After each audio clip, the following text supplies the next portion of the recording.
Hey guys, we are live and we are with our guest, Anthony Dilullo.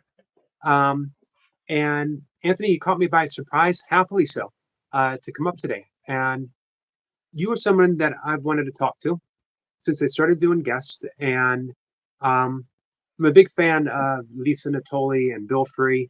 Uh, and I've watched you over there. I've been familiar with you for a long time. I have your book on Kindle.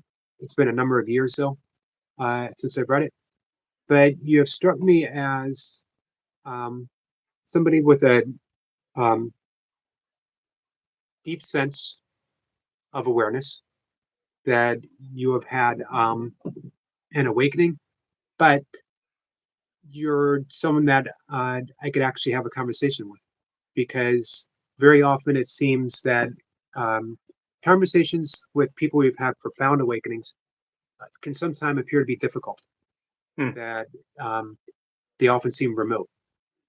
As if we moved from an actual flow of conversation. Uh, the use of pronouns becomes sort of a strain, and um, it seems like something that cannot be experienced by the average person Hmm. because it's so remote. But you are someone who seems both grounded and deeply aware at the very same time. Hmm. Um, can we talk about that? Can we talk about the awakening that you had? Sure. Yeah. Yeah. First, all I want to say, I appreciate your reflection on that. The way some people can appear having talked about or having had awakening, talking about what they've realized, appearing unapproachable or distant. I think distance is a good word. Um, and for me, there probably was a phase of insight where that could have been my way of presenting, but it does come full. I would say it comes full circle in a very important respect, and that is that there's no the pronoun thing. There's no need to deny a conventional self or a conventional I or a conventional me. In fact, when the insight is mature, it's absurd to do that. It doesn't make any sense because you have a full embracing of the conventional. You have a full embracing of all appearances. There's no need really to even say that they're appearances unless the conversation compels that. So if the conversation compels a kind of deconstruction of the ego of the person who we're talking with, then it can make sense to speak in those ways. But to kind of present it, the absolute, as the relative world, or the absolute as my actual ongoing experience in a rigid way, kind of betrays the insight itself, because the insight is infinitely adaptable. It's adaptable to the relative, adaptable to um, the absolute. When I'm interacting with people, say where I work in a hospital, I don't talk in those ways certainly at all. Right. I don't free up working and anatta, no self-realization, non-duality. I don't need to like inject that into conversations. If I did, I would perceive that as a need to feel special spiritually or something. So there isn't any of that in my experience. It's rather ordinary in a lot of ways. It's also extraordinary, but it's also very ordinary, and there's no reason to speak about it in a way that elevates it. So I just want to Right. get that out of the way in Sure. reference to what you said, which is, I think, again, very honest from your perspective and also totally accurate. So, um, and you asked about my own awakening, my own Uh-huh. experience. Yeah. So this was about almost 30 years ago now. I was 24, and I had been, for 24 years, I had been, um, I wouldn't say I was a spiritual seeker because I really didn't think of myself in those terms. I didn't pursue spirituality as something I thought was going to get me somewhere. I just didn't have that kind of context at all. However, there was a deep yearning to, I'll say it in two ways that are sound paradoxical, but they're kind of the same thing. One is to see reality as it actually is, and the other side of that was to stop suffering. Uh, and at that time, I wouldn't have realized those are exactly the same thing. Now it's clear that they are. There was a yearning to understand, but even to go beyond actual intellectual understanding to penetrate what these sages were talking about. Sages, I mean Lao Tse. I read the Tao Te Ching, couldn't make sense of it, but there was something in me that's like, there's got to be something here. Like I was fascinated, but endlessly frustrated trying to read. I couldn't make sense of one sentence of it. Reading about Buddhism or learning about Buddhism, I was like, there's something here, the enlightenment thing, but it just didn't seem like it was for me, or it didn't seem like it applied to me. It was something sages have, or monks, or people in the past. I didn't know, but it didn't feel personally relevant. Um, Christianity, Christ, like there's something there, but all of the trappings of modern religion were just very obvious to me. It was like, that's just more suffering. Like I don't want to go into that. Right. So yeah, it was just, I felt like kind of anywhere I looked and anywhere I turned, as far as the people and institutions that were available to me, they didn't seem to offer true transformation. They didn't seem to offer deliverance, so to speak. And so not in a way that resonated. I never felt it like as an alive transmission until I did. And when when I did, it was because of a very personal thing. And so I want to be clear about this. Tragedy, disruption, often, not that you go looking for it, but it's often the gateway for people. It's something opens often. It doesn't have to be through tragedy, but for me, it was a loss. Like it was a personal loss that happened, and there was a very personal dimension to that, a very deep sadness that occurred. But there was also a disappointment in that. Oh, that was supposed to be the thing that was going to make me happy. And when that rug was pulled, it's like, oh, there's nothing left, right? There's nothing left, at least in the conventional way I had learned to think about life, that was supposed to finally make me happy. I kind of realized none of it's going to do that. None of the ways I'm thinking about life, none of the achievements I think I can get, and so forth, are really going to do it for me. And that came with a simultaneous, really deep kind of despair, and this other part of that, this critical. This is like the formula, is a kind of wonder. And this wonder wasn't a personal wonder. It was beyond the personal. It was rather transpersonal, but it wasn't distant either. It was right here. It was childlike. It was innocent. And it was also really mysterious. Like I knew I couldn't get a handle on it. I wasn't going, oh, let me capture this wonder, put it in a jar, and carry it with me to make my dreams come true. It wasn't that. It was penetrating through me like light. So there was this very interesting combination of despair and wonder. Uh, and as it tends to happen, the universe drops something right in your lap, or it shows you the thing you need, the catalytic tool, whatever it is. It could be anything. It can be a talk like this that you hear and suddenly it illuminates in a different way than it had before. It can be a book. It can be whatever, a meditation retreat. For me, it was a book. Picked up a book called The Three Pillars of Zen, and I started reading these chapters that were referring to a process that these monks and actually lay people were going through in a Zen monastery in Japan in the 1960s. But it was a very interesting passage in that there was someone literally transcribing an interaction between a Zen teacher and the students in Dokusan, which is usually a private, away from the group, and very intuitive. It's not an instruction teaching. It's an intuitive dance, and the whole idea is to get this thing called kensho, awakening. And that was the first time any kind of any form of enlightenment, awakening, whatever, resonated with me as something I felt. Like I knew what they were talking about. Before I didn't know what enlightenment was. I didn't know what it was. It just didn't seem like something about me. This was not just something about me. It was something about me before I knew I was a me. It was so personal. And it was directly addressing the combination of wonder and despair. It was all of the same thing. It had this sort of holistic, synergistic quality. The whole experience did. The loss, my life, going to work, coming home, meditating, and then this book, and whatever the heck was going on in here and in my heart, like all of it was really starting to move on its own.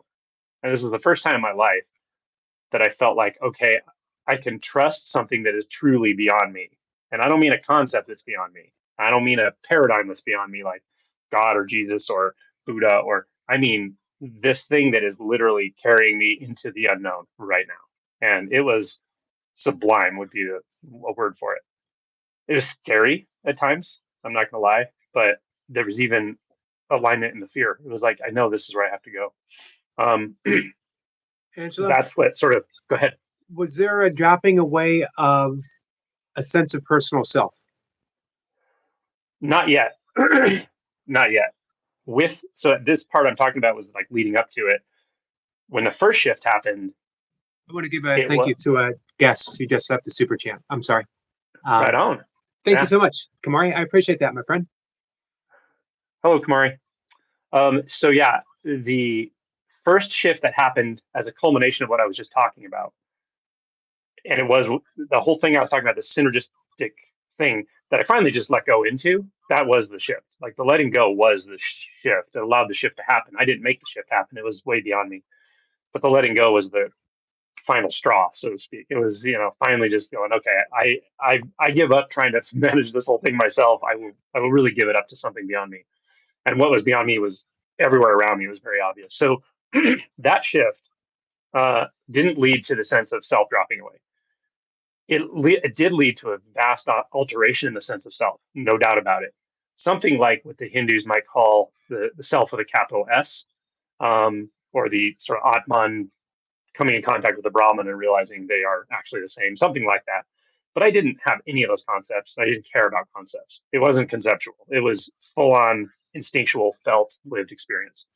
So I might describe it better as saying, instead of trying to make a paradigm at the time, I wasn't going, what changed about me? Or I damn well knew something changed, but I wasn't concerned about tracking. Excuse me, I wasn't concerned about tracking it. I was more interested in the quality of letting go that just kept going. I was fascinated that, oh my God, I don't have to struggle against life. I don't have to struggle against myself. I was fascinated with the fact that I didn't even realize how much I was struggling before this. I had no idea how much weight I was carrying. I knew I was suffering, but I didn't know how much. I also didn't know how much relief was available. And it was just everywhere. It was all relief. But I want to be clear, especially bringing it back around to the very good way you started this, the very insightful way you started this conversation is I didn't feel special and I didn't feel distant. Neither of those registered.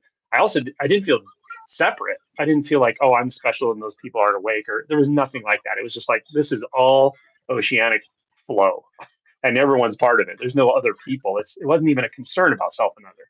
So I wasn't thinking in those terms. And so if I were to look back now and label it, I would say what I was experiencing was oceanic consciousness. But it wasn't an experience. It was a realization that oceanic consciousness is the nature of experience as I could possibly know it as a self. So Right. it was kind of a like this little guy that was formed out of some kind of apparent solid material floating around this vast ocean of loneliness, suddenly melting in the ocean, and there was no loneliness because it was just the ocean. So it was just an oceanic experience of flow, peace, and just wonder. It was just like ongoing. How is this possible? And yet, of course, this has always been like this. There was a deep instinct that I've always known this, of course, but not intellectually.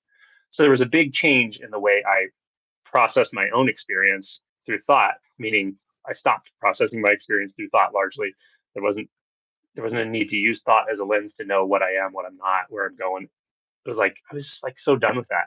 And all of a sudden it was life just flowing. And I wasn't having to sit on a mountainside in a monastery and meditate either. It was there all the time, whether I was working or sitting or meditating. And meditation became incredibly blissful, more than it ever had. But many things did. So it was pretty remarkable. So that was the first shift. Did you feel the need to let me thank Kamari one more time because she left another super chat? Did you feel the need to continue your practice with meditation? Yeah, although I would say my perception of it as practice changed dramatically. There wasn't a sense of doing something to just feel better for a little bit every day, because that's how meditation was for me before. It was a couple hours of respite from the suffering of my own mind. That changed completely. It was like, oh, everything's already meditating. And when I in the relative world, the story of Angelo and all that, when I kind of drop into that meditation purposely, it's just amplified. So the meditative experience just kind of blew up out of meditation into everything, I'd say.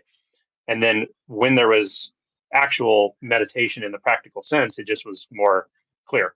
But yeah, it was more the opposite. It wasn't like I had to go meditate to experience this. It was like the meditation blew up into everything, and I realized, oh, there's no distinction between practice and not practice. There's no distinction between meditation and whatever not meditation is. It was like Right. the universe meditating itself.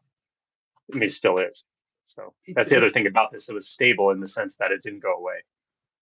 And I think this is very important, and this is one of the big reasons I wanted to talk to you, is this is completely accessible, and it's not reserved for people who are doing spiritual practices. It's not reserved for people who you don't even have to have the path of suffering to come here.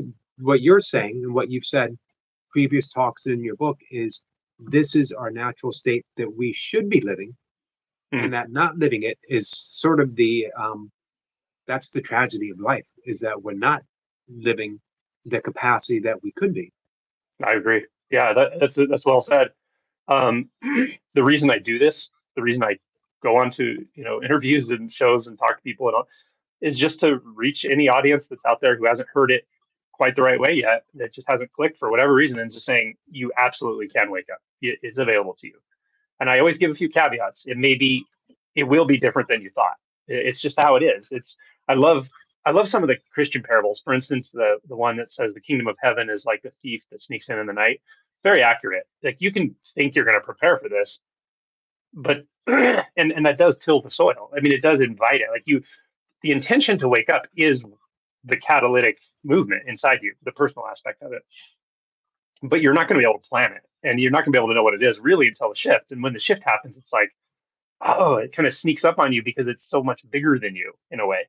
So there is an element of letting go that has to happen here. There's an element of surrender that happens. There's an element of true transformation in the way you experience yourself. And that I don't want to hide that from people, Right. but that's available to everyone. Of course it is. This is your true nature. So it is absolutely available to everyone. And the other point you made is great. It's not meditation practice on steroids or something like you just have to meditate your brain out until you wake up. That's not how this works. I know many meditators have woken up. I know many people who have woken up who are not meditators. And I would say enter the path more through inquiry, deep questioning, suffering. But I want to say about suffering something else. When I say suffering, I don't necessarily mean most of what our common connotation of suffering is. Like, I don't know, commonly I would think you say suffering, I think of people in North Korea. That is suffering. Of course, it's a version of suffering. It's a terrible life, and who wouldn't want to live there, right? And people suffer at the hands of other unconscious people in terrible ways. Children do. Like this happens all around us, and I don't deny any of that. But this is a different kind of suffering, and this is dukkha. This is unsatisfactoriness. It's just the sense that you're not fully experiencing reality as it is. It's the Right. sense that there is something more that's beyond your own paradigm of how life functions. That's why the transformative aspect of this is critical to point out that it is a deep transformation, a very fundamental one. And yeah, of course, it's available to everyone. Yeah. So, Angelo, we're already suffering Mm. because we're not living optimally. Yeah. But we're so used to it. We've adopted, and we don't know that we don't even know that Yeah. we're suffering. That's how deep it is. Yeah. That's essentially it. Yeah. Yeah. Yeah. It's kind of sad, And isn't it? some brilliant minds in the past have said this in so many ways. Thoreau called it the life of quiet desperation. Why I'm a physician and I see medical charts all day long and anxiety and depression everywhere. Like it's everywhere. Now I'm not discounting mental illness. Schizophrenia is a mental illness. It requires medications and so forth. But the quote unquote garden variety depression and anxiety, and not to minimize it, it's miserable. To me, the vast majority of that is exactly what I'm talking about. It's something tapping you on the shoulder, going, the way you're perceiving reality, like it's not the final position. Like Right. there are ways to break through that. And I think societally, in a lot of ways, we've forgotten some of this. The tribal aspects of society, maybe even the mentorship aspect has, I don't know, maybe gotten distorted in some spiritual ways, and it's also been lost a little bit. And just the sense of wonder. This is why I like Joseph Campbell. I like Carl Jung. The sense of wonder is the element that's often missing. Uh, the willingness to go into the mystery, the willingness for that to take that hero's journey to go, into the cave. Yeah. I think Buddhism has a wonderful term for that type of suffering that we really can't put in English. Dukkha. That it's just that sense of, well, I worked really hard and I saved a lot and I got this new car and I thought it was going to make me happy and it looks nice and shiny, but the next day you're like, I don't know. Should Mhm. I have gotten a different color? Should I have gotten a different model? Should I have done this?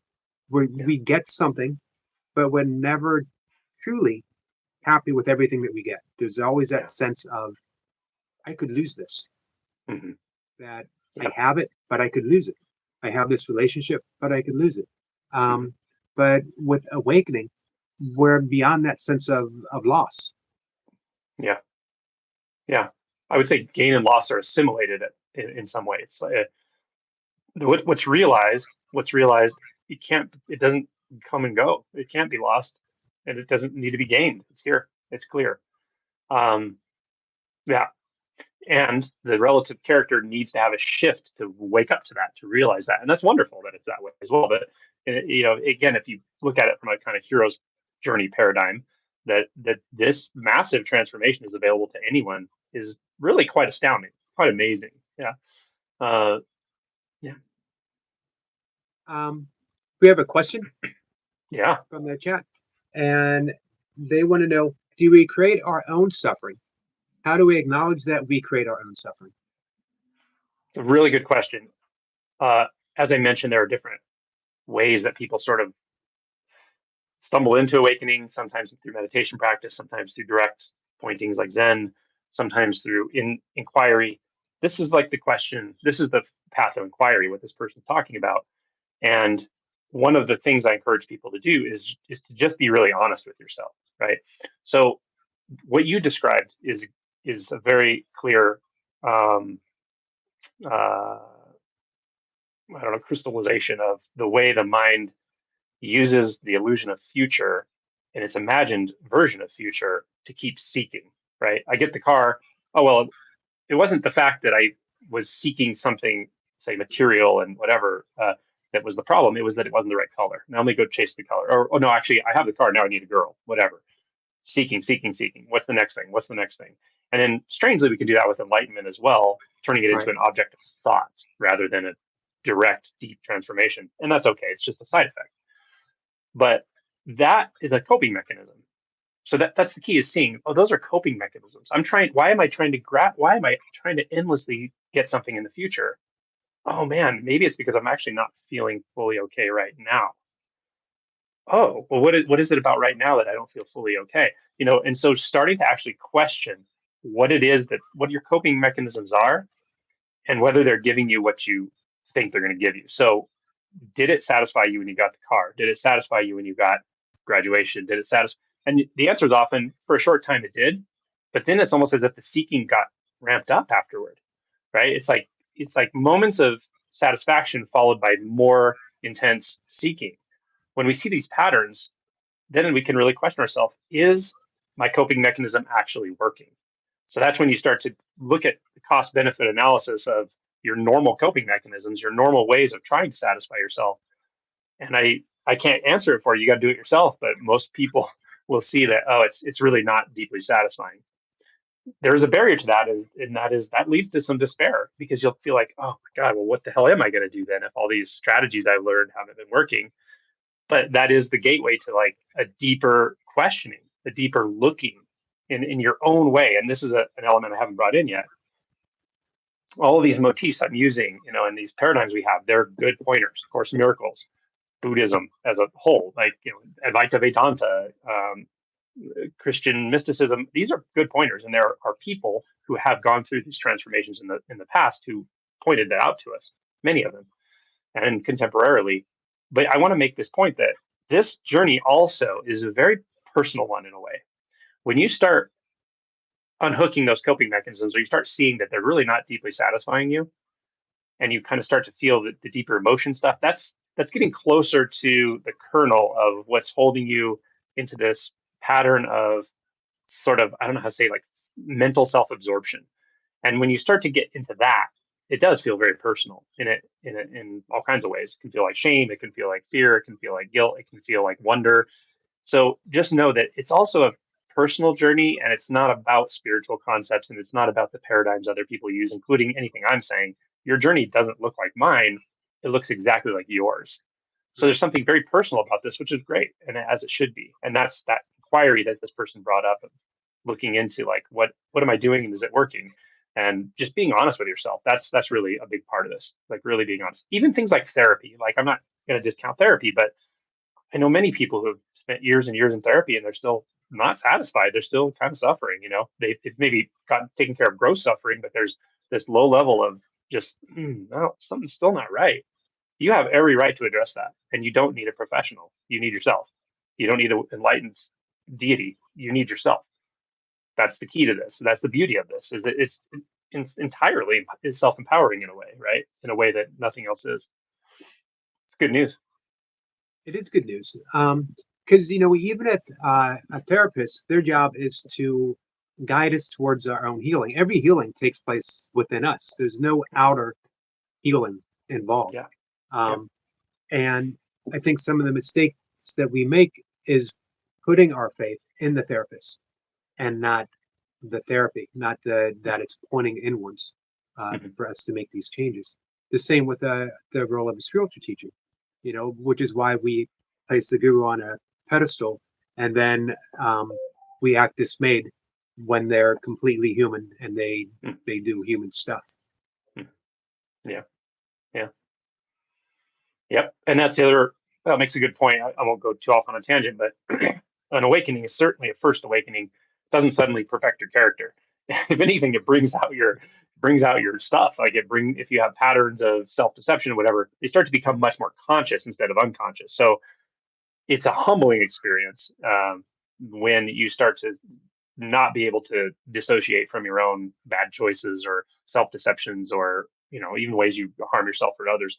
Like, the first awakening is really the beginning of this massive unbinding from a bunch of distorted habits and delusions and so forth. So there's definitely a humbling aspect to it. Unless, I think, certain personality types, it's rare, but they can almost fortify because of that at first, at least. Like, convince yourself that you're perfect or something. Like, convince yourself that you have no shadow. Or those are potentially dangerous situations. But that's very. Oops, sorry about that. My phone fell. That's okay. That's very much the exception, not the rule, from what I've seen. And most people, they just feel this deep sense of the kind of, it's humbling as much as it's, like I said, it's wonder, it's transformation. It's an experience of vastness that's accessible all the time, and it's also an inability to lie to yourself as effectively as you used to, and it gets harder and harder as you go. Let me give another thanks to Kamari for another super chat. Thank you so much, my friend. My own experience with that was when I finally finished the entire workbook of A Course in Miracles, and I literally dusted off my hands and said, "Okay, now that I'm enlightened, what do I do?" But it's that perfect Zen metaphor of, before awakening, chop wood, carry water. After awakening, chop wood, carry water. But I think there's a caveat that fits in. After awakening, chop wood and carry water, and explore. You've mentioned curiosity a number of times. What's actually going on here? What's the metaphor of halfway up the mountain, and then looking around and thinking we're at the top? Robert Saltzman loves to say that awakening never ends, and I just love that. It's not like there's levels, but there's just an unfoldment of curiosity of what is again, a Buddhist term, the suchness of life. And you get to explore and explore and explore. It's a beautiful way of navigating through life, really. Yeah. It's an endless exploration, and the nuance and subtlety of what's discovered moment to moment, it gets more and more profound, more and more nuanced, surprising still. There's something about it that's kind of always surprising, strangely, as you don't really get used to it. At the same time, you do get kind of sea legs. You trust it more and more. And so things get paradoxical here, and that's why I have a whole chapter in my book called Paradox. It's things get paradoxical. Like I said, you do start to feel more and more at home here, even though there's no need to find a specific home because everything is home. So paradox. It is vastly mysterious, endlessly mysterious. Even this right here, looking deeply into the nature of appearance itself, is vastly interesting, fascinating, mysterious. And yet there's no need to make a mental model or paradigm about it. There's nothing like that. It's just kind of a wonder that's pervading everything. So things get paradoxical here. Language starts to fall apart. But I agree with that statement you made, that it's just endless exploration, and it feels very much like that. There's also, I don't know how deep we need to get into things, but there there are deeper insights that come, and nothing's final. In fact, it makes everything less final, more open. But there are deeper insights that come where for me, there's this very difficult thing to talk about, where it's like even continuity starts to break apart. So for instance, when I move away from this conversation and I go to the next thing, it's like you just disappear. Everything's just gone. But that's not bad. It's not dissociated, because you're so much more available for the thing that appears. Right. It's like being reborn. It's really like being reborn over and over in some sense. I don't want to overstate that, but it has that quality of newness all the time, again and again. And then it's like such an ability to let go of the illusion of past. Um, that's very freeing, to not be like in your head about, oh, what did I say? Did I say it wrong? Do I need to rectify this and that? Blah blah blah. It's just right here. Everything that you need is right here. It takes care of itself. Even taking responsibility for what's happening, it's right here. It's got to be right here. Justifications, all that. You see, it's just a bunch of thoughts, and you start to really live from heart. It's a pulse of realities right here, and it's here, and it's here, and it's the resonance is powerful. It's very much like a complete immersion into cycles of nature. Like right now, spring is very strong. Like I feel it everywhere. I feel it in the flowers I'm planting, all the things I'm doing. It's just everywhere. It's in the energetics of the body, everyone's body around me. I can feel it. So the natural cycles, the diurnal cycles, it's all so obvious now. It's being lived as the whole cycle. It's not like Right. I'm here experiencing that. It's all of it is experiencing itself. So these strange ways of speaking become suddenly your day to day life. Yeah. Um, Another shout out to Kamari. Kamari, thank you so much, my friend. Um, and Angelo, I can only say that you are resonating strongly with people, and I'm reaping the benefits. So thank you very much for that.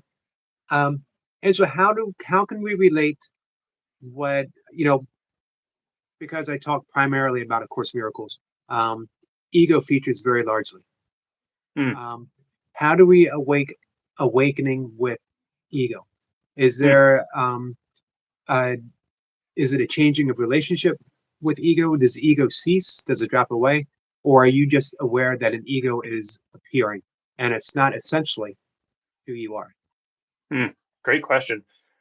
Yeah. So I'll get a little meta for a minute, meaning I'll talk about teaching in that I can compare maybe some of the approaches I take in teaching or talking about this to maybe other people, and why, and that'll illuminate this a bit. And that is, I think some ways of transmitting, talking about the Dharma, or just transmitting directly, and probably some of the ways you alluded to at the beginning of our conversation, that can feel sometimes inaccessible or whatever. It's just like pointing directly to the absolute. But I find there is value in doing that, and I do it. But there's also value in pointing to, well, if it's already here, if everything's already awake, if everything's already Buddha nature, well, why the hell am I suffering? Why are so many people suffering? It's ignoring the relative aspect, and that is one way of saying it is the ego. So I think teaching also, by means of helping people look at what that ego is doing and actually becoming aware of, quote unquote, the problem. Now, there's no big problem. There's no problem really, but from the standpoint of the suffering individual, it sure feels like there is, right?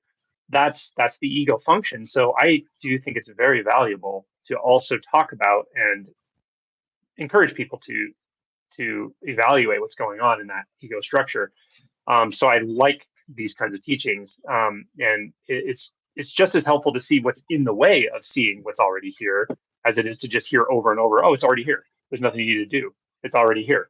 Well, that's great, but if you're still suffering, something's missing. And so what's missing often is helping you find a way to reflect back and see, oh, that's what the ego is. That's what it's doing. And when you see what it's doing, you have more of a chance of, well, disidentifying from it, not being identified as the ego, and waking up to what is certainly not the ego. Yeah. So, so one way of talking about the ego is that I think is interesting is it's essentially it's not a it's not an entity. I don't think it's, it can be personified even as the devil, probably. It's probably what the devil really refers to, but I don't think it's an entity. But I do think there are energies that support it, and there are energies it draws on, and there are motifs in shared human consciousness that allow it to go dormant and become active. For instance, we've all seen it. We see it around us, and we've seen it in very violent things that have happened in groups of people and so forth. Eckhart Tolle calls it pain body, and I think it's a reasonably good way of speaking about it. So, so I have respect for it, and I know its function, and I see what it does, and I can see it around me.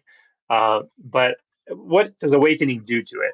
Well, first, it puts it in sharp relief so that you can stop identifying with it. When you're identifying with something, you don't even know it's there. If you're identifying with thoughts fully, you don't know you have thoughts. It's just like that's just how reality is. It's not like I have a thought that that guy's a jerk. It's just that guy's a jerk. Like that's actual some kind of objective reality or something.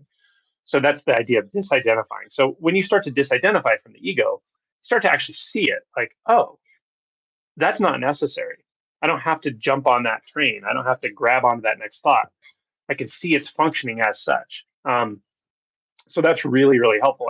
And then, that's one way into this. And it's one of the things that also happened as I was waking up and having the shift. So afterward, it looks like, certainly after a first awakening, it looks like ego is a collection of thoughts that is sticky. You can buy into it, and you can still get sucked into it, but you never really believe it anymore. It's like seeing a hologram that you thought was a real thing. If you see a person in another room in your house and you're sure that's a person, then you go closer and you see, oh, that's a hologram. Some machine was creating it. You're never going to believe that's a person again. It's like that. And yet somehow we can still get sucked into it momentarily. So the ego function's still there after awakening for a time, I would say. But it's seen to be what it is, a collection of thoughts, tendencies triggered by certain circumstances, and that you can get kind of sucked into it, but then you again wake up out of it and like, oh, okay, that was never happening. And more, you just are available to presence, which is what's right here. And what's right here, there's no ego here. There's no ego in presence. Presence is just what it is. There's no thought function. There's no paradigm. It's literally just aliveness. Yeah. And as that becomes more and more radiant, then that little whisper of thought just gets more and more of a whisper. It gets quieter and quieter. That ego just gets less and less enticing, let's say. So I think the healthiest way to look at it is to never convince yourself, oh, the ego's gone, I'm beyond an ego or something, because, well, who is it that's beyond the ego? That's an ego can easily convince you of that. Rather, have respect for it, have respect for the forces of delusion, and give your preference, your heart, your interest, your attunement to truth and presence, and which will become more and more and more obvious. And that ego becomes something like a an old friend that you don't have to interact with much anymore. And you see Right. what it is. You see it for what it is. It's not going to hypnotize you into unconsciousness and so forth. So that's one way of talking about it. Yeah. When you were talking about, and you were literally pointing back this awakening, this aliveness, there's a lot of clarity there. That if we could, it reminds me of Nisargata just saying, come back to the I am, come back to the I am, come back to the I am.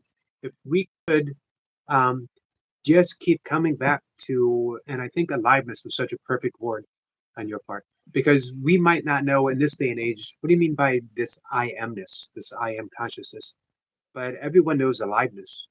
Hmm. Everyone knows, hey, a lot of your work is very somatic, it seems. Hmm. Um, that we're not denying the body, we're using the body. The body is a significant barometer of aliveness in this moment. Hmm. But that just it struck me with such clarity when you were saying that. Yeah. Yeah. Yeah. And the words themselves are just pointers, as everybody knows here. Uh, and I do mix it up a little bit. I don't always use the same structured terminology because again, because I have a respect for the way the ego functions, and that can easily get turned into something that's a stabilizing ego element for anyone. So you will see me using different terms, different words, and it's a bit of a dance. Like language can be used in two different ways. You could say poetry and prose, right? Prose is informational. It's like my book is kind of prose, but although it does have poetic elements, but poetry is using language totally differently. It's using language purposely to show you what's beyond the language all the time, right? That's the beauty of it. It's a way of aligning the mind not to more thoughts, but to something that is primary to thought, something that's beyond it. So I do have that sense of a kind of poetic dance with this kind of conversation. That's really just inviting people to try a new dance move. And aliveness is a word, but it's pointing to my own experience right now. That's where all these words come from. Is just what's this, and it's profound. It's very profound. So what words I use change sometimes, and they hit sometimes, but it's not about the words. It's really about surrendering to what's right here for you all the time, always, always, always, for everyone here. That's the beauty of it. It's so mundane and simple in some way. And again, this is the paradox that we are talking about things that lead to mystical states. We are talking about things that lead to profound transformations in identity and a very different way of living in this world. At the same time, the pathway to that is always ordinariness. It's always literally right here, right now. So that's why these very simple common practices now are valuable: mindfulness practice, meditation practice. And if you're interested in waking up, if you're interested in what I'm talking about, add to that an intention to see through, an intention to see through your own illusions, your own self-imposed illusions. And again, we're talking about ego. Yeah, I don't know much about the Course in Miracles, but I know that it's strong on that point, and that's good. That's important. That heed that warning that there is something you're carrying with you also that can confuse and delude you and suck you into it, Right. and that's okay too. It's part of the deal, but it's there, and the thing about it is the litmus test is always if it's right here, if your experience is right now, right here, such that even a thought could only be a momentary reflection, that's not your ego. That's not an ego. It's just reality. It's pure, alive, blazing reality, aliveness. Yeah. Um, the role of self-inquiry, basically what you just described, is self-inquiry. You're what is here right now. Mhm. If we examine what is here right now and we think, is my ego here? As you mentioned, an ego is just a collection of stuff. Is there an actual thing? Could a neuroscientist, a neurosurgeon, cut open the brain and say, there it is, Mhm. an ego, and that's been causing you all your suffering, and we're going to take it out, maybe put in a new model or move it completely. Well, we can, through the practice of self-inquiry, come to that realization. There just isn't an ego, and all this suffering has been unnecessary. Mhm. Yep. That's what happens. I remember one very interesting aspect of what was going through my mind after awakening, which was not a lot. My mind was very quiet for the first time. But occasionally I would have these funny thoughts. And one of them was for no reason. I couldn't even connect where I got this from the scripture. And I didn't read the Bible much. I had read it, things here and there, but there's this one line from the Bible kept going through my mind, and it was, "Have you suffered so many things in vain? Have you suffered so many things in vain?" It was hilarious. Like, yes, I have. I made myself suffer for no reason at all. I believed in that whole ego paradigm and got identified with it, not because I'm a bad person, not because I'm stupid, not because someone even told me to. It's but it for no reason at all, maybe. But it is unnecessary. That's what was realized. Oh, I can actually set that down. You can literally set it down. And what remains when you set that down? What is available is startling. It's astonishing, as Christ said, right? Especially the Gospel of Thomas. He said this in different ways, but it will astound you. Yeah. Um, why do we make ourselves suffer, but we can't make ourselves wake up? Hmm. Well, we can make ourselves wake up, but why is like I'll just reframe it a little bit. Why is awakening seemingly rare and unheard of and kind of hidden in plain sight, and suffering is pervasive and so common that we don't even call it suffering? Um, is a really, really good question. I can answer it in different ways. I think ultimately it doesn't matter why. What matters is the pathway through it. However, I really like Carl Jung had this paradigm that consciousness is evolving. Certainly, we can see it, on the planet Earth for sure, right? You can see stages of evolution through animal life and all this. Um, but we've come to an unstable stage of conscious evolution, and we need to go beyond that. And that's totally accurate. That's exactly how I experience it in the relative. Is like, we certainly, self consciousness is a self reflection. It's something that reflects back on itself, that allows us to perceive ourselves as separate and to speak in terms of set self and other, and make complex plans among other beings, other humans. So it has seemingly functional um, meaning, but the suffering that comes along with it turns out to be unnecessary. I know it is from my own personal experience.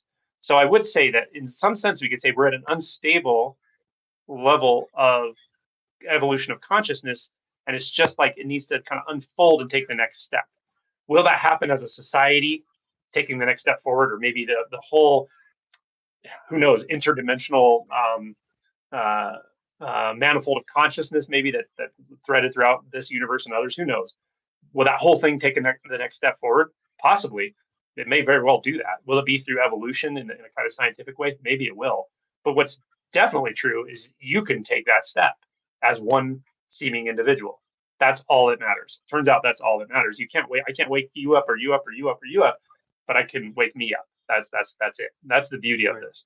So again, it comes back to that hero's journey. That when you take the journey, you go out into the unknown. You hear the call. This may be the call for some people, but you hear that call, the call to action, the call to adventure. You have to go to the cave. You have to go. You leave home, right? You leave the comfort of what you usually consider to be you, and yours, and what you need and what you want.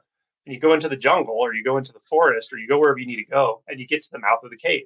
You go into that cave, and that's the ordeal. That's the transformative element that you're going to meet, right? Whether it's a dragon or whatever it is. Ultimately, we're talking about awakening. You come out of the cave, you come back home. You do make a loop, right? You make a full circle, but you don't just do it for yourself. You primarily, at first, you do it for yourself, and that's okay. It's okay to just be selfish and wake up for your own, to help end your own suffering, or to really get to the bottom of what's what for you. That's okay. But ultimately, what you find out is you come back and you're bringing something back. You're bringing medicine back, not just for you, for your family, for your loved ones, and for the whole world. Truly, you are. So to that degree, you are helping consciousness move to the next stage of evolution, I would say. But again, you don't need to even think about that. It's really about your own personal journey, Right. certainly at the beginning. So, yeah. So it seems that suffering plays a vital role, almost as a barometer. If am I suffering, then what does that tell me? What am I what am I doing to perpetuate the Hmm. suffering? Um, which seems Yeah. to be the antidote to bypassing, Hmm. because there's a great tendency to, especially in spiritual practices, to bypass, Hmm. uh, to fake it till you make it. But of course, if you're faking it, you're shoving everything down into. I know you're a big proponent on shadow work as well. Hmm. For And sure. every time that we bypass, we're just shoving it down into that dark bag that we drag behind us, as Young said. Um, Hmm. so our suffering really gives us that feedback, right? Hmm. Absolutely. Yeah. Tells you where to look over and over. Yeah, all types of suffering. Thank goodness, because if you weren't attuned to your own suffering at all, then it would be a black bag you're carrying behind you, and it is affecting you. It's unconsciousness, in the way I'm talking about it, is really a fascinating thing. The fact that we can actually go unconscious. To go into a little bit dark place, I can, for anyone listening, it's like, when we wonder, why are we fascinated with the macabre, right? Why are we fascinated with podcasts about murder, or what these things? Because there's something, such a disconnect when you see, like, how can an average regular seeming person living in a regular seeming society and has a regular family suddenly do really horrible things, right? In these historical events that happen, and even contemporary events that are happening, how can people do such bad things? And I actually, from this perspective now, I see innocence but massive unconsciousness. There's something about the ego structure that can actually allow us to go rather unconscious and be really disconnected from the effects we're having on ourselves and others. So, with this shift we're talking about, with these insights that come with awakening, you have an opportunity to start looking much more precisely and closely at your own suffering. And by doing that, even though it can be uncomfortable at times, shadow work can be uncomfortable for sure. It's not always, but it can be. Um, what you're actually giving yourself the opportunity to do is unhook yourself from that unconsciousness. And that is really the way you are going to finally find deep satisfaction in life. That's the only way you're going to do it. Find deep satisfaction is doing that shadow work, that kind of shadow work. The side effect, the wonderful side effect, is you stop being harmful to others. You know, because you're less unconscious, less and less Right. unconscious, where you can't ignore the fact that when you, I don't know, whatever, lie, deceive, whatever we do, I don't know, then that does harm people, right? Now, as you mentioned, spiritual bypassing. So spiritual bypassing to me is like kind of like the habit of lying or something. It's like it seems like it's getting you some benefit, maybe somehow, but ultimately it's only hurting you. So it behooves you to see it when it's happening and be like, okay, I don't. Why bypass? Why use spiritual terminology to talk myself out of the fact that I'm feeling sadness or something? There are many forms of spiritual bypassing, but yeah, spiritual bypassing isn't doesn't get you out of anything really. It just prolongs the inevitable. Right. So you might as well just do the work when it comes to shadow work. Yeah. I love that you mentioned uh, consciousness and the implication that the reason why people suffer, the reason why people cause other people to suffer, isn't because they are inherently evil. They're not dark. They're not possessed. They're not demons. They're deeply, deeply unconscious, Yep. which is a role in of Course in Miracles. Uh, when we talk about forgiveness, it's not forgiving someone for what they've done. It's forgiving someone, forgiving ourselves for viewing them as someone who is evil, as someone who did this, and not Mhm. seeing that it's just a deeply unconscious consciousness Mhm. that has lost track. Yeah. And no one knew this more than Christ. And I don't mean intellectually knew this. I mean he was. I love his conversation with Pontius Pilate. He was flogged. He was just basically tortured, and he's facing execution. And Pontius Pilate doesn't want to execute him. He's trying to get him out of it, actually. And he's talking to Christ about what is truth in this. And Christ says, "Forgive them, for they know not what they do." Even though these people just physically abused him, and they're gonna kill him, he's saying, "Forgive them. They don't know what they're doing. They're unconscious." He felt that so fully in his bones and marrow that he realized um, there's no role here for resentment or anger. At least in him, there wasn't, because he totally understood it. And that's just an aside, but it shows that his depth of understanding of what we're talking about, and that um, he knew it. He taught it that this is what this is. It's about unconsciousness. It's not about you're an evil entity and possessed and all this. So yeah. And when we're talking about Jesus, you're literally talking about Christ, which is a consciousness, which is what you've been referring to this entire conversation, available, present, here, now, the actuality of everything. And it's not something that we have to achieve. We might have to search for it, but that's because sometimes we've hidden the most obvious in the most obvious place. Um, can we touch upon how? How do we do this? How do we find the obvious in the most obvious place? Hmm. Yeah. um, it's a little different for everybody, for each individual. Um, I like to say I have a piece of Japanese calligraphy in my house. I have like a room where it's kind of a zendo down there, in my basement. But there's a piece of Japanese calligraphy on a scroll. It's very simple. The kanji, or not the kanji, but the characters, and it says "Enter here, enter here." So that's what I tell people. It's like wherever you are, enter right there. Really, if you're listening to this conversation and you're feeling confused, enter there. Maybe that confusion is not confusion. maybe you really don't need to make mental mapping of what we're talking about. Maybe that confusion is just the other face of wonder. Why don't you just take one step into that wonder and not have to know, right? That's entering here. Enter here is when all of a sudden something seems to open up in my experience, and I don't know what it is, but there's this kind of new portal. It's like, oh, that's not the usual that happens day to day in my life. There's this kind of wonder that's coming in, this element. Don't turn away from it. Don't just distract yourself and go, oh no, that's scary. Let me just go over here. Like, no, give it your attention. Turn toward it. Enter there, right? Enter here. So it's different for each individual because life really does offer you moments over and over and over to enter.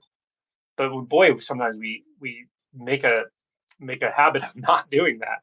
So the thing I think I want to leave people with here that's coming to me is if I want to give you something to take out of this talk, you may not have quite heard it this way. It'd be if you're interested in what we're talking about, or you've even had the shift, just as an ongoing pointer, is as you move through your regular day to day life today, tomorrow, the next day, the next week, the next couple of weeks, you don't need to like rearrange your life to make yourself perfect to deserve awakening. That's not how this works. Rather, let your life be what it is. Let it be. Notice what it is. Notice when you're feeling an emotion. Notice when you feel triggered. Notice when there's a sense of relaxation and peace and wonder. Notice when there's a transition and you're resisting the transition a little bit of what needs to be done in this moment or whatever it is. Just notice what's happening. Just pay attention. Stay present. And the element I want to add to that is, and just add a little bit of curiosity, almost like you're on a treasure hunt. And all this is, it's not something intellectual. You don't have to analyze. Just almost as if you're looking around, going, okay, where is it? There might be something here that I've been overlooking a bit. It's just a little bit of like a kind of wonder in your environment, in your external environment, in your internal environment. Maybe when you would take walks in nature, maybe when you're listening to music, maybe when you're in quiet time with your partner, whatever it is. But just if you just carry this bit of like openness to let a new element of experience come in from presence itself, with almost like I said, like almost like a treasure hunt of like, okay, I'm open to it. I can't make it happen because I can't make reality happen because reality is already here. But I'm open to just letting it, open a portal for me. And that's it. Just a little bit of openness, and then a willingness to just kind of relax into that. Because you may find that what I'm talking about, like, oh, I feel what he's talking about suddenly. Maybe it's when you're going off to sleep. It could be any time. And just when you feel that, just like, okay, I'm just going to give myself to that. Let me just like orient to that feeling, that openness, even though I'm not sure what it is. It's kind of a portal is a little bit too structured maybe, but that sense of wonder, just be open to it. You might be surprised when it starts tapping you on the shoulder. For those who like sort of a formula, Hmm. could we say intent, willingness, and allow? Yeah, perfect. Exactly. Yeah, check in with your intents. I talk about this frequently. It's okay to have human wants. That's we're humans. And that's natural. It's natural that we're going to want love. It's natural that we're going to want connection. It's natural that we're going to want security and safety. All these things are natural. And acknowledge that. See that, yes, maybe there's a part of me that wants to have an awakening so that I can always feel secure or something. Not that that's what I'm saying awakening is exactly, but there's going to be a part of you that's just sort of like, that's why I want that. I'm looking because of some trauma I've had. I'm always looking for security and I've never quite felt secure. Like that's part of your experience. Acknowledge it. It's totally fine. It's totally okay. And then also acknowledge that there's also this intention that it goes kind of beyond that, or that's also parallel to that. It's this intention to really open up to truth, to really get underneath my deepest suffering, to see reality as it actually is and live it. That's an intention. And both of those intentions can be simultaneously. Can exist simultaneously. It's okay. But that's that first step you mentioned. That's intention. Is like start to align with your intent to live in community with truth, with living truth, to live in congruence with something that is beyond the human dimension, but is also felt through the human instrument. whatever, however that is for you. So that's your intent. And then, yeah, exactly. So I like that 3-step approach. Okay. If someone had asked what the three takeaways um, from this conversation, uh, Hmm. would that be? Is there another way that you'd like to summarize that? Sure. Three takeaways that you Yeah, would like to give people to walk away. absolutely. Totally. So number one, you are fundamentally, you're fundamentally okay, unflawed, um, innocent. You're fundamentally innocent. And I know you often don't feel innocent. I know you've done bad things sometimes and you regretted things and you felt shame and you also feel flawed and you feel confused. Like all these are human things. We all go through all that, right? I understand all that. And at the same time, I promise you're fundamentally innocent. And you don't have to deserve to wake up. It's not about deserve. You don't have to become the right person to wake up or become the best person or finally get over that shame, or that's not how this works. It actually works right where you are. So that number one is you're fundamentally innocent. Number two, as we said earlier, anyone can wake up in the way we're talking about, and it's available to anyone. And the third takeaway I want to say is it's it's not in the way you think necessarily. It's not a conceptual thing. It's not even a spiritual conceptual thing. You will go beyond your concepts. You'll go beyond your paradigms to wake up, and that's okay. And you may even feel a fear barrier that pops up here and there, and it's okay. That's just fear is the gateway emotion to transformation, the magician archetype, like in the Jungian architecture. Um, so you may go through a fear barrier. You may be you're going to be surprised. So that's number three is you're kind of entering the unknown, but it'll turn out okay. That's how this works. So those are the three takeaways I have. Uh, Angelo, I've had quite a few guests in the past few months, and you are the first one that's ever told me that I'm fundamentally okay. And that seems sort of, um, it seems sort of on the surface, what a nice thing to say. But if we truly knew that, it would be a game changer, wouldn't it? Yeah, that's the key. That's the difference. To tell yourself I'm okay, that's great. But if you don't feel it, if you don't believe it, and I know when I say it, I can speak from a place of conviction because I know you are. I know I see Buddha nature. So you are okay fundamentally. And I also know that you're suffering, not you, but anyone listening that's suffering, like, and I also acknowledge that. I'm not discounting that. I'm not bypassing it. But I promise you, underneath it all, you can find that place of okayness. You can live it. That's the point. Yeah. It's your true Now, nature. when you say, when we talk about suffering, I I know people might still have the belief that when there's an awakening, that life is going to be smooth sailing. But you're making a distinction between life still happening, ups, downs, things in between, that you might still get fired. You're still going to lose someone important in your life. Uh, the things of life are going to happen, but that psychological suffering that used to be involved in all of that is just no longer present, right? Yeah. Not I wouldn't say it happens right after your first awakening, but that's the beginning of the unbinding that leads to what you just said. And it's true. You can live without suffering. You're going to be the relative dimension of you will be living in a body.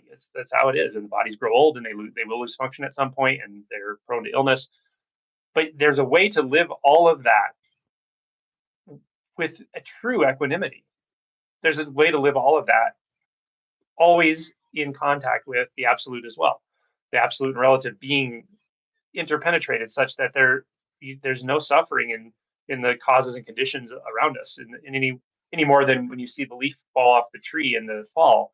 You don't grieve the tree changing into a dormant state.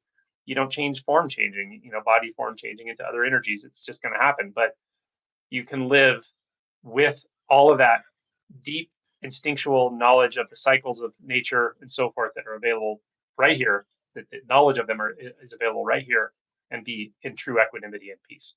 It's definitely possible. I love that word equanimity. My first encounter of it in a on a spiritual sense was reading in the Bhagavad Gita, and they talked about that a true yogi um, is equanimous by nature. Mhm. And of course, I immediately set out and declared why I'm going to be. Um, that's going to be me. But Mhm.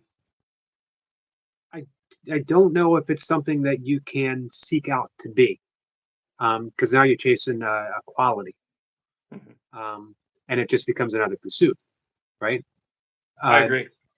So what you're saying is that this is maybe the word outcropping would be Mhm. best described. This is the outcropping of the uh, experience of awakening. Yeah, I would say it's one of the. You can almost say it's a side effect, but it's not really a side. It's just intrinsic to the experience of being liberated from suffering. Yeah, Right. equanimity, a sense of innocence, a sense of wonder, a sense of flow, spontaneity. These are. I hate to give too many qualities so that people are comparing their experience or something. There's no need to do that, but these are what I find to be the qualities of living liberated from suffering: presence, peace, yeah, and adaptability. Anything can be here. Anything can happen. Any emotion can come through, but there's just this kind of equanimity with it. It's okay. Yeah, Right. it's fine.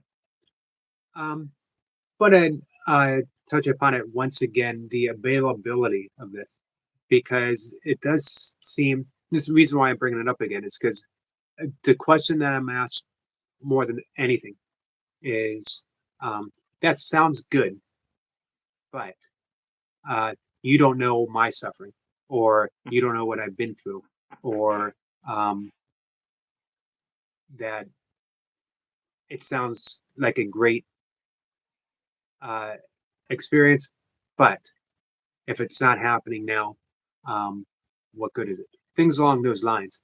And I love the fact that over and over again, you've pointed out the availability. It's not something you have to chase, but it is something you have to intend to find, right? Mhm. Yeah, and you have to be willing to be open to it. I think is it, really. I will also say, as I said in my book, I don't think everyone needs to wake up right now. I don't. I try not to uh, verbalize this message such that I'm saying like you should try to wake up right now. That's what you need to be doing. No, check in with yourself. What does your instinct tell you? You can wake up for sure. If you're on fire with that by hearing me say this, you're in a good place. It's just a matter of time. On the other hand, if there is a part of you that's like, no, I need to deal with my trauma first, and I just know that instinctually, I'm not saying you're wrong. I'm saying you should deal with your trauma first. There's ways to do that too.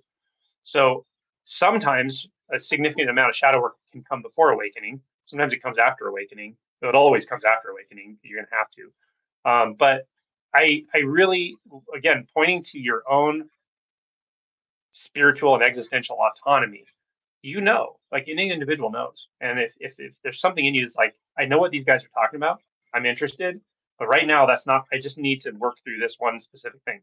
That's fine. It's fine.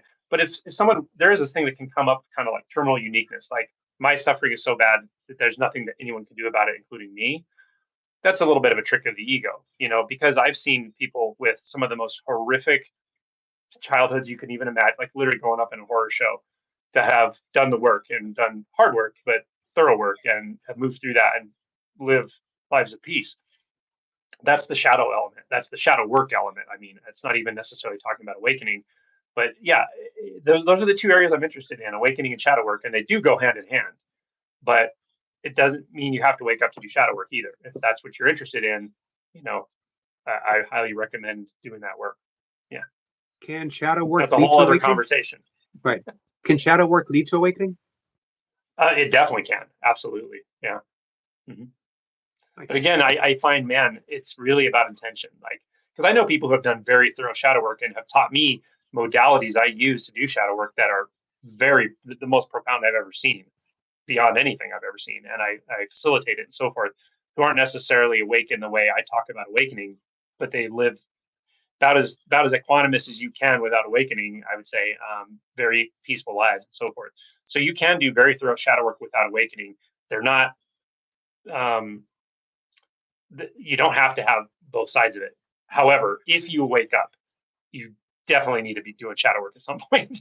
You don't want to bypass that. It's not a good idea because it will grow into almost a monster if you ignore it. Like a Right. monster meaning it's going to be so in your face. You just have to deal with it. Yeah.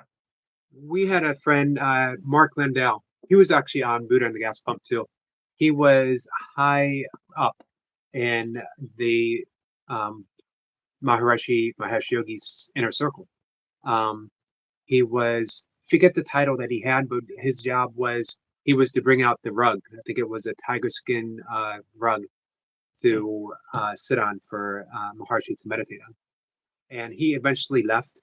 Um, and he's talked about Maharshi, and he talked about him with great reverence and love. And he said, "This is someone who never confronted his own shadow." Hmm. And it's another reason why he stopped teaching um, uh, meditation, stopped teaching, particularly transcendental meditation, because he thought that it was sort of tinged with that shadow effect of Hmm. Maharshi. And it does go to show that you can have, as you were saying, these great awakenings. But if you haven't dealt with your shadow, it's still going to be present. Awakening doesn't transcend the shadow, right? Hmm. I agree with that. Yeah. Yeah. And it's kind of a new dimension I think we're bringing in, specifically my organization, Simply Always Awake, and what we're doing is really making the point that you kind of have to do that shadow work and giving people very practical, very real, transformative means to do it.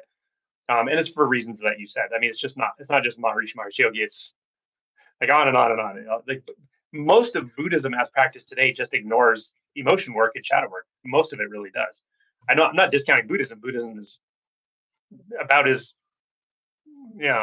coherent and sort of all inclusive as as a system or process can be for direct access to awakening. There's a lot of types of Buddhism and so forth, but still, the shadow work is just kind of notoriously not there. And same with Advaita Vedanta, it's notoriously left out, and historically left out. And there's patriarchies and all this other stuff that parts of that all plays into it. But the point is, now we have knowledge that we can sort of merge these two together, and you can do deep shadow work, which is a whole. It's like being awake really gives you access to the absolute aspect. It just does, and that is incredible. But if you ignore the relative aspect and try to just stay in the absolute aspect and try to meditate yourself into oblivion, and you'll start bypassing, and you will start to you can to some degree ignore your relative suffering still. When you do thorough work in both, you will live very differently. You won't have the issue that you talked about at the very beginning of having to use strange pronouns and distancing yourself from people in some way that you don't even realize you're doing and all this stuff. Right. You don't have to do any of that. You can just live as a regular human being, and also it's like having a foot in two different realities, but they're completely merged together and they're interpenetrated, and it's really wonderful. So it's available to anyone. But yeah, awakening doesn't get you out of your work. You still are going to have to do some shadow work for sure, as you should. Um, so to wrap things up, I appreciate the summary, by the way, Mhm. that you offered us. How can you have a great YouTube channel? You have a wonderful book, and can you just let people know how we can uh, approach you for more information? Maybe sit with you, and all the means available. Yeah, there are a few avenues. Certainly, the book it's on Amazon. Awake, It's Your Turn is the name of the book. You can find my YouTube channel, Simply Always Awake. Very easy to find. Tons of videos. I will say I have things um, in that site or on my YouTube channel organized into playlists very specifically. So if people are interested in what we're talking about, awakening specifically, haven't had a shift, but they're like, okay, that's what I'm after. I have two playlists I recommend. One is Basics of Awakening, and there's a lot of videos in each one. And the second one is Awakening Approaches. Basics of Awakening is just kind of really tilling the soil. Awakening Approaches is like, okay, I have the intent. What do I do? So that's where to start. But I have other playlists for people who've already had awakenings. If you're interested in non-duality, um, you know, reactivity work. There's a playlist on that. So I have all these different playlists. And, emotion and shadow work is another one. So that's organized in the playlist. And then if you're interested in retreats, sitting with me, things like that, also very powerful. The in-person retreats specifically are very powerful. Many awakenings happen every time through awakenings. Then check out my website, simplyalwaysawake.com, and you can see any upcoming retreats. I also do two online retreats, very cheap. They're not expensive, and every year. So if you want to do an online retreat, also powerful. Not quite as powerful as in person, but if you follow the schedule and you actually do all the seated meditations, maybe with a friend or something, it's a good experience for sure. And you'll get all the talks I normally do and guided meditations live as I would at a regular retreat. So those are the basic resources. Yeah. Um, and I can vouch that, as mentioned before, I've absolutely loved your book, and uh, your guided meditations and your self inquiries that you offer on your channel are just outstanding. And even other places, even it's escaping right now. Bill Free's um, uh, his YouTube channel. Uh, you can find you on other places on YouTube as well. Um, and hopefully, this conversation here might spur some people to check in with themselves at the very least, because I think that was a really important message that you had put out there to check in, notice the suffering, and have a little willingness to explore it. Exploration's boy, we hit that suffering, and to think someone saying explore it seems to be the opposite of what we want to do. It's almost like we stub our toe on that suffering and say, nope, I'm not going down, not going. That's a thorny, rocky path.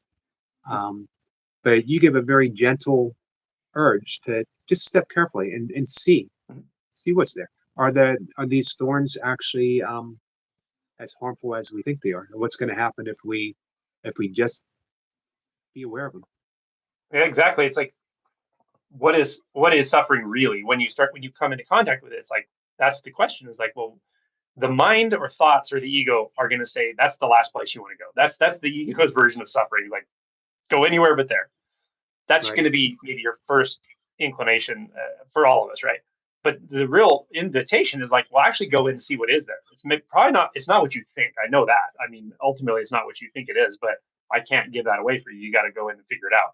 But yeah, it's okay to check it out. It's not what you think it is. The transformation is there, and that's the lens for transformation. The last thing I wanted to say, I guess I'll add a number 4 to what I said before. Well, one of us said 3 things, or both of us did. But the fourth thing I want to say is also you have everything you need. Just trust that you really do have what you need. Um, there are resources out here. You can use my resources. There are things that are going to augment that. But ultimately, you're not deficient. I promise you're not deficient. You have the kernel, the nucleus, the catalyst for awakening in you. In you. It's not in me. It's in you. I can point to it over and over, and at some point you will see what it is, and then it will come alive, and then you don't need me anymore. That's my role. That's it. Very simple. Right. I love hearing people say you won't need me anymore. I had a friend who said that he knew the Course of Miracles was real, at least for him, when he came across the lesson that said, "Don't believe anything, including this course," Yeah, I love um, that. because that if it was coming from the ego would never say, "Throw this book away." It would say, "You need this book. You might Yeah. even need two. You might even need 2 copies of this book." um, And another thing, I love the conversation that we had. We never once used the word non-duality, uh, Mm. which is I don't know why that strikes me as being important because you've done nothing but point to non-duality, um, but there was never any need to actually throw that term uh, out there. But I love it. it came across perfectly though. Mm. Um, Angela, I want to thank you. I really appreciate the fact that you reached out. Um, uh, I reached out to you when you were so enthusiastic, and then this afternoon you just said, "Hey, how can I make it happen? How can I come up?" Uh, Mm. that just struck me as a very, very kind thing to do. Mm. Thank My you. pleasure. Yeah, thanks for the invite, and thanks for everyone for taking the time to listen. And I wish everyone fruition and equanimity and peace and knowing yourself at every level and knowing reality at every level, which turns out to be the same thing. So it's there for you. Beautiful ending. Thank you, my friend. All right, my man. Take care.